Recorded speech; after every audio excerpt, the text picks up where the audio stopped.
आमिर खान भारत से ज्यादा चीन में क्यों पॉपुलर हैं और क्यों उनकी फिल्में चीन में भारत से ज्यादा पैसे कमाती हैं, और अचानक से ओमेगल को बंद क्यों कर दिया गया? क्या अश्लीलता की वजह से ये कदम उठाया गया? एक ऐसा देश जहां सॉरी बोलने पर आपको जेल भी हो सकती है। सरकार बड़ी बड़ी बिल्डिंग्स को भी बिना कुछ सोचे समझे इलीगल बताकर ऐसे ही क्यों गिरा देती है, और एथलीट्स की बॉडी बॉडी बिल्डर्स की तरह क्यों नहीं होती, और ट्रकों के नीचे आग क्यों लगाई जाती है, और भारत का सबसे बड़ा शिवलिंग कहां पर है? जानने के लिए बने रहिएगा आखिर तक। Fact number 12, Bollywood actor Aamir Khan की दंगल मूवी की बात करें तो इस मूवी ने इंडिया से 600 करोड़ रुपए कमाए हैं। लेकिन भाई बात करें चीन की तो इस मूवी ने चीन से 1600 करोड़ रुपए निकाले हैं। लेकिन आमिर खान आखिर चीन के अंदर इतने पॉपुलर क्यों हैं? वेल ये बात है 2009 की। इससे पहले आमिर खान को चीन के अंदर कोई भी नहीं जानता था। लेकिन जब आमिर खान की 3 इडियट्स मूवी रिलीज हुई तो चीन के लोग इसे बहुत ही ज्यादा पसंद करने लगे, क्योंकि चीन के लोग इस मूवी को अपनी खुद की लाइफ से भी रिलेट करते थे, और उसी हाइप के चलते दंगल मूवी भी इतनी ज्यादा हिट हुई। फैक्ट नंबर 11, दोस्तों क्या आपको पता है कि कई लोगों का टाइम पास करने वाले ओमेगल को क्यों बंद कर दिया गया, जो पिछले 14 सालों से चल रहा था? फिर अचानक ऐसा क्या हुआ कि इसको बंद करना पड़ा? दरअसल इसे बंद कर दिया गया है क्योंकि ओमेगल एक ऐसा प्लेटफॉर्म है जहां पर रैंडमली किसी से भी वीडियो कॉल पर बात की जा सकती है। धीरे धीरे ओमेगल का यूज टीनेजर लोग बच्चों में गलत काम करवाने के लिए करने लगे थे, जिसके कारण बच्चे बिना किसी वजह के ही प्रॉब्लम में फंस रहे थे, जिसकी वजह से इसमें कई केस भी हुए।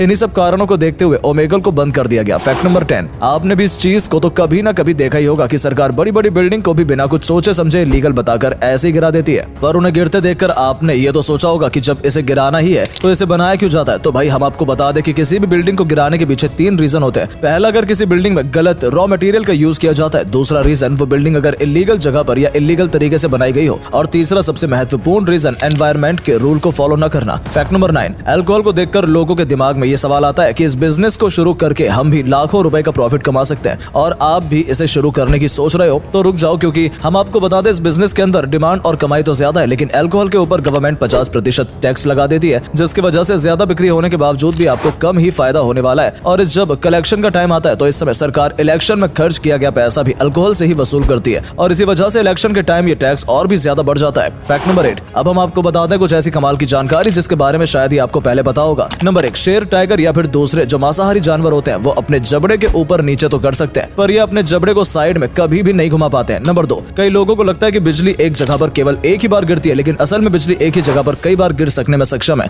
नंबर 3, चीन की 94% आबादी पश्चिमी हिस्से में रहती है, जबकि बात करें 6% आबादी की तो 6% आबादी मध्य चीन और बाकी वाले हिस्से में रहती है, जो कि वाकई में एक हैरान कर देने वाली बात है। फैक्ट नंबर 7, ट्रेन के टनल्स तो बहुत है, लेकिन आपको भारत के सबसे लंबे टनल के बारे में शायद ही पता होगा, क्योंकि भारत में मौजूद एक ऐसा टनल है जिसकी लंबाई 11,215 मीटर है, यानी कि 11 किलोमीटर से भी ज्यादा। इस टनल का नाम पीर पंजाल रेल सुरंग है, और यह भारत के जम्मू और कश्मीर राज्य के बनिहाल कस्बे से उत्तर में हिमालय की पीर पंजाल पर्वतमाला से निकलती है। इसका निर्माण 26 जून 2013 को पूरा हुआ, और इस पर रेल सेवाएं 27 जून 2013 को शुरू हो गई। ये सुरंग ऑस्ट्रिया के भूगर्भीय तकनीक एवं मृदा विज्ञान से बनी भारत की पहली सुरंग है। साथ ही हम आपको बता दें कि पीर पंजाल लंबाई के आधार पर एशिया की दूसरी सबसे बड़ी सुरंग है। फैक्ट नंबर 6, आपने ये चीज कभी न कभी नोटिस तो की होगी कि क्रिकेटर हो या फिर फुटबॉलर या फिर कोई और स्पोर्ट का प्लेयर, ये सभी फिट तो होते हैं लेकिन अपनी बॉडी की ग्रोथ ज्यादा नहीं करते हैं, यानी कि बॉडी बिल्डर कभी भी नहीं बनते, क्योंकि इसके पीछे एक बहुत ही बड़ा कारण होता है। अगर कोई खिलाड़ी बॉडी बिल्डर है तो फुटबॉल का गेम हो या फिर क्रिकेट, तो इस दौरान उस खिलाड़ी को फुटबॉल के साथ मूवमेंट करने और बॉलिंग करने या फिर बैटिंग करने में परेशानी होती है, क्योंकि बड़े मसल्स शरीर की चुस्ती और फुर्ती को कम करते हैं, जिससे इंसान अपनी बॉडी को मनचाहे तरीके से मूव नहीं कर पाता है। इसलिए सभी खिलाड़ी बॉडी की जगह फिटनेस पर ज्यादा ध्यान देते हैं। फैक्ट नंबर 5, क्या आपको पता है कि ट्रकों के नीचे आग क्यों लगाई जाती है? तो आइए जानते हैं इसके पीछे का कारण। आप ये तो जानते होंगे कि ठंड की वजह से मेटल सिकुड़ता है, और बर्फीले इलाकों में ठंड बहुत होने के कारण ट्रकों के पार्ट सिकुड़ जाते हैं, और ऐसी स्थिति में इंजन को स्टार्ट कर दिया जाए तो इंजन डैमेज भी हो सकता है। इसी वजह से ट्रकों के नीचे आग जलाकर इंजन को स्टार्ट किया जाता है, क्योंकि इसके अलावा कोई दूसरा आसान तरीका नहीं होता है जिसकी मदद से ट्रकों को आसानी से स्टार्ट किया जा सके। फैक्ट नंबर 4, शिवलिंग तो भारत में बहुत जगह मौजूद है, और दुनिया के अलग अलग देशों के अंदर भी शिवलिंग मौजूद है, और उनकी वहां पर भी पूजा की जाती है। लेकिन क्या आपको पता है कि भारत का सबसे बड़ा शिवलिंग कहां पर है? तो भाई इसका जवाब है असम के अंदर। यहाँ पर महामृत्युंजय नाम का एक मंदिर है, जिसमें शिवजी का एक विशाल शिवलिंग है, और यह केवल भारत की नहीं बल्कि पूरी विश्व की सबसे बड़ी शिवलिंग है। दोस्तों इस मंदिर को ही शिवलिंग के रूप में बनाया गया है, और इसी वजह से शिवलिंग की ऊंचाई 126 फीट है, जिसके चलते ये काफी फेमस भी है, और दुनिया भर के लाखों लोग यहाँ पर आते हैं। फैक्ट नंबर 3, आजकल इंसान कोई भी गलती करता है तो अपना मामला सुलझाने के लिए सॉरी का यूज करता है, लेकिन भाई अगर आप कभी कनाडा में जाओ तो कभी भी किसी को भूल से सॉरी मत बोलना, क्योंकि इससे आपको माफी नहीं सीधा जेल मिलेगी। दरअसल बात 2009 से पहले की है, क्योंकि 2009 से पहले लोग यहाँ पर हर बात पर सॉरी बोलते रहते थे। मतलब यहाँ पर सॉरी बोलना इतना कॉमन हो गया था कि लोग थैंक यू की जगह भी सॉरी बोलकर अपना काम निपटा लेते थे। इसलिए गवर्नमेंट ने इससे परेशान होकर कनाडा के अंदर सॉरी बोलने पर ही बैन लगा दिया। Fact number 2,